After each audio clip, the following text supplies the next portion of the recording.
It's time for the Longines Chronoscope, a television journal of the important issues of the hour, brought to you every Monday, Wednesday, and Friday. A presentation of the Longines Whitnor Watch Company, maker of Longines, the world's most honored watch, and Whitnor, distinguished companion to the world-honored Longines. Good evening, this is Frank Knight. May I introduce our co-editors for this edition of the Longines Chronoscope? Larry Lasser of the CBS television news staff, and Gil Robb Wilson, editor and publisher of Flying Magazine. Our distinguished guest for this evening is General Harold R. Harris, president of Northwest Orient Airlines. General Harris, you've been a test pilot, crop duster. I think you were the first man to bail out by parachute, and then I first met you as an Air Force general, and now you're the president of an airline. You tell us something about the future, in your opinion, of commercial air transport? I think the easiest way to speak to that particular question is to consider where we are in air transportation. We are today in the same position as the railroads were in the turn of the last century, as the steamships were at approximately the same time. We are on the threshold of air transportation. No one can tell how far we will go, any more than the people that were watching the new railroads and the new steamships supplant the former means of transportation. Well, General, I've traveled on your airline out to the Far East, to Japan, and I wondered what effect peace in Korea would have on your own operations in Asia. There would be a marked increase in the activities on all of the airlines serving the Asian area. We found that in connection with the rehabilitation of Germany. As soon as the shooting stopped and the situation became a commercial situation rather than a military situation, we found that there was an enormous increase in air travel. The same thing is true of the Orient. As soon as the bars are down, the military security is released, or at least reduced. We would have no difficulty in filling every airplane we could possibly put in the operation. Well, if peace broke out all over Asia, you'd be in a good position. But tell me, what effect does a hostile China have on your operations towards the Orient now? It has a very serious effect in that we realize we're flying past a keg of dynamite that might explode at any time. We are, of course, very alert to a situation of that sort and do as little to bother our unfriendly folk out there as possible. Well, you've never had an incident, have you, Harold? We have not, no. No. That's what I thought. Well, flying over the Bering Sea, I noticed that your pilots rather circumscribed their routes in order to keep south of the international date line, although we are normally allowed to travel right up to the edges of it. Do you feel that there is some danger from cruising Soviet patrol planes up there?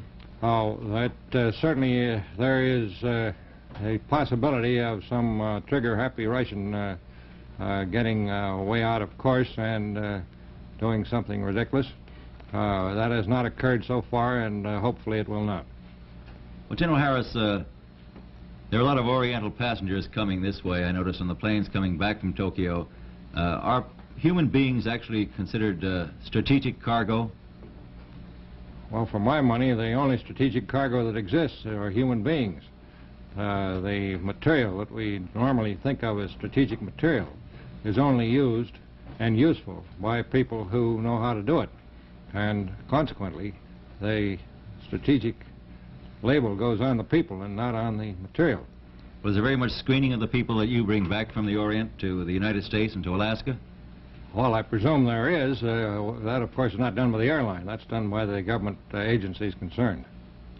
Well, as a former general, General Harris, could you tell us what the relationship is between a commercial airline and the air defense of the United States?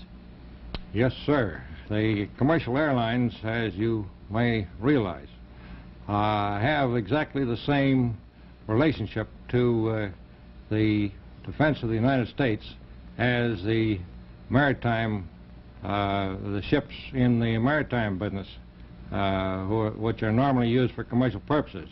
They're all available for as naval auxiliary vessels as soon as the war starts. We are exactly in the same position, and have, of course, a greater scope of activity because of the great ease of transport movement to any part of the world, air transport movement to any part of the world. Well, I think that's a point that most people miss. Harold and Larry, air transportation is a system of global logistics which could control the peace of the world. They talk about air power, and they're usually referring to a military establishment. But the Romans controlled the world in their day by the commercial use of the roads, and the British controlled the world of their day by the commercial use of the airlines. There was no distinction between the military and the commercial. Let's get this right. The British didn't control the world by their airlines. They controlled the world by the Navy. Well, their Navy controlled the sea lanes, and the British Navy made the Monroe Doctrine stand up.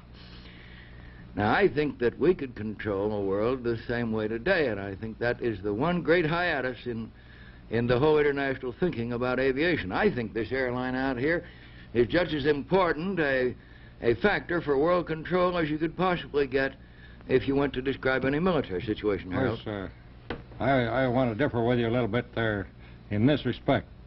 The airlines of the United States are not in business to control the world. Well, that's true. And we don't feel that there's anybody in Washington that wants us to take that position. We're quite sure that the United States itself does not want to control the world. Well, surely it's important, General, for the flag of the United States to be flown on our aircraft all around the world. That's for sure. And in regard to that, may I ask, why are we letting the British get ahead of us in the development of jet air transport? The history of the British development is quite interesting. You'll recall that at the end of the war, the British were doing almost nothing with large transport aircraft. By a combination of circumstances, the transport aircraft development had fallen into the hands of the United States manufacturers. The British were wise enough to see that they would be behind the 8 ball in connection with trying to match the piston engine aircraft which were so satisfactorily being turned out by the American manufacturers. Consequently, they moved right into the jet field. They've spent very large sums of money in their experimentation and have turned out some very, very interesting products.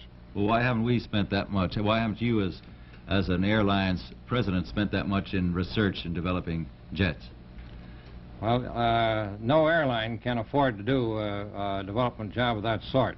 That either has to be done as a private venture by a very wealthy manufacturing organization.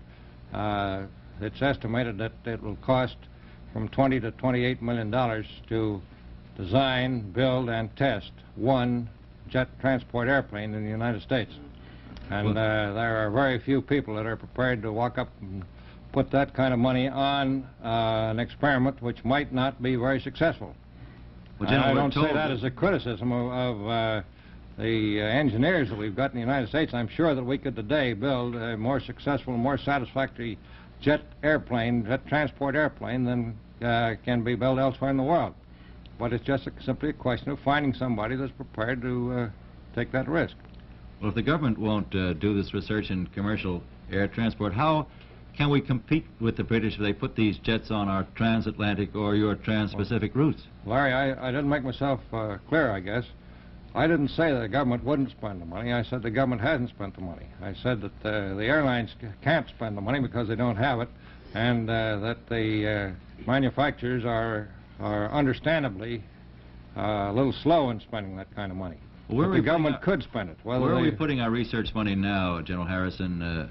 In military research solely? Well, all military research, almost all military research has some eventual end product in the commercial field. That's for sure. But how rapidly those various end products can be integrated into the commercial activities is, to a considerable degree, a question of how much equipment the various airlines already have in hand. We can only buy expensive new aircraft and get them in operation as we are able to do so with profits which we're making in our business. So far, the profits in the airline business have not been as satisfactory as they might be, and consequently it isn't possible for many of the airlines to even consider the enormous expenditures which a complete rehabilitation of its fleet in the expensive jet field would require. Well, General, I understand you want to extend your airline to Hong Kong and Calcutta. Would you be able to compete with the British Comets on those routes?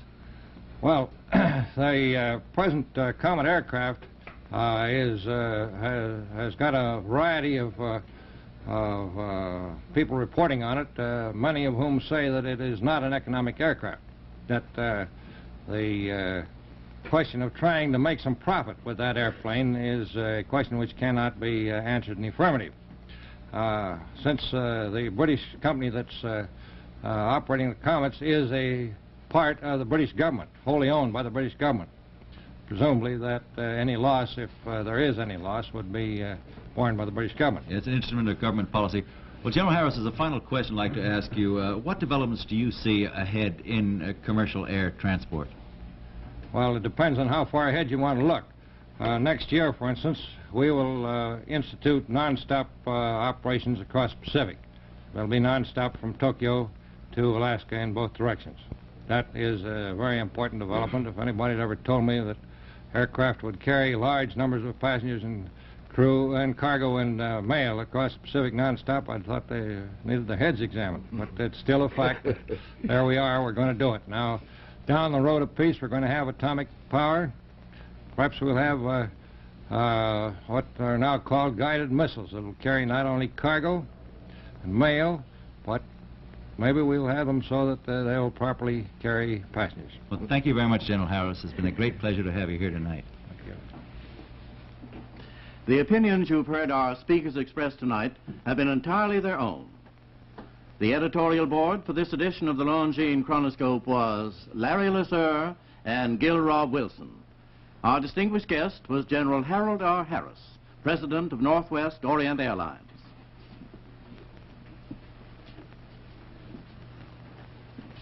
Will there be a Longines watch in your stocking this coming Christmas morning? Well, why not a subtle hint to your own personal Santa Claus? Believe me, nothing could give you more satisfaction or more pleasure. Now here in these diminutive Longines ladies' watches is beauty for the adornment of the loveliest wrist, and more important, dependability to keep the busy hostess or businesswoman precisely on time. For the man in every field of activity, a Longines watch is a priceless possession. No other name on a Christmas watch means so much as Longines, for no other watch has won 10 World's Fair grand prizes, 28 gold medals, and so many honors for accuracy. Yet, unbelievably, many beautiful Longines watch models are priced as low as $71.50, each made to the unique Longines standards of excellence, which have gained for Longines the title the world's most honored watch, the world's most honored Christmas gift, premier product of the Longines Whitnor Watch Company, since 1866, maker of watches of the highest character.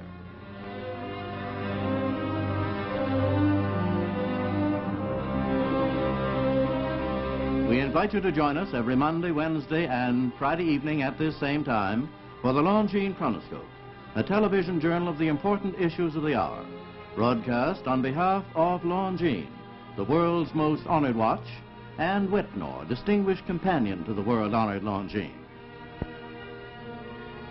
This is Frank Knight, reminding you that Longines and Whitnor watches are sold and serviced from coast to coast by more than 4,000 leading jewelers, who proudly display this emblem, Agency for Longines Whitnor Watches.